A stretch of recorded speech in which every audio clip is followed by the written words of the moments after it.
Tansei. My name is Dee Bremner, and I am an Indigenous psychotherapist in private practice in the city of Calgary. The purpose of this video is to address a grave concern that certified counselors are no longer able to bill through the NIHB program. I'd like to share a bit about my journey with you and then provide some facts that relate to this dilemma.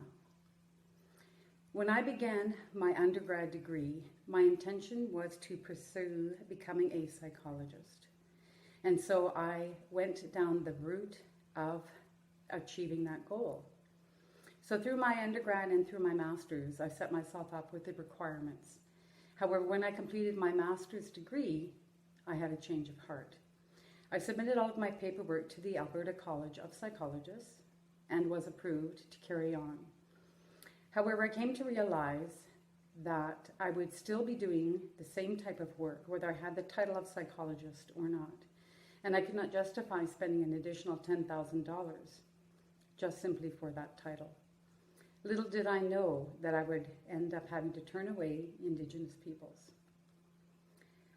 Last year was especially hard with the discovery of the mass graves at Kamloops, and thus my workload increased because I am Indigenous and I am successful in my community.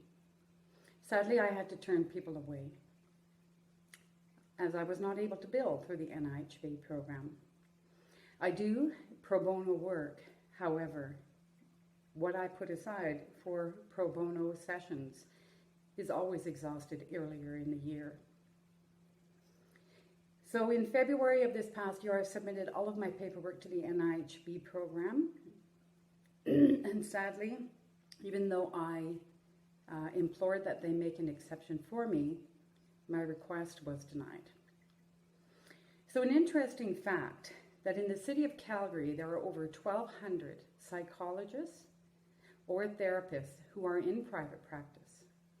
Of these 1,200, only 71 of them specified that they would work with Indigenous people and can be approved through the NIHB program. That's only 71. And of these 71, only 2 of them are Indigenous themselves. So I ask, if you were seeking help from a therapist and you had the opportunity to work with someone from your own culture, wouldn't you prefer that? For example, if you're Filipino, wouldn't you want to sit with someone who looks like you but has an understanding of your culture, your beliefs, your worldviews? In addition to that, studies have always told us that 30% of a successful therapy outcome is attributed to the relationship between the client and the therapist. It's so important to find that fit.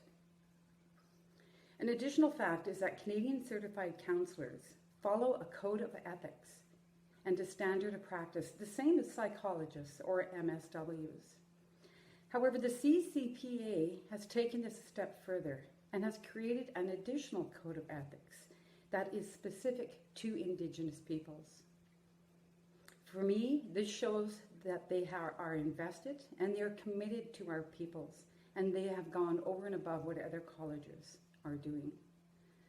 Please know that counselors are just as individual and qualified as psychologists and clinical social workers. Indigenous peoples already face many barriers in their mental health healing, more so than non-Indigenous people.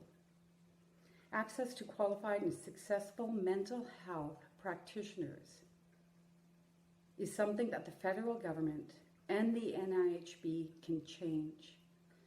I'm hopeful that counselors can be reinstated through this program. Thank you for taking the time to watch this video. Big witch.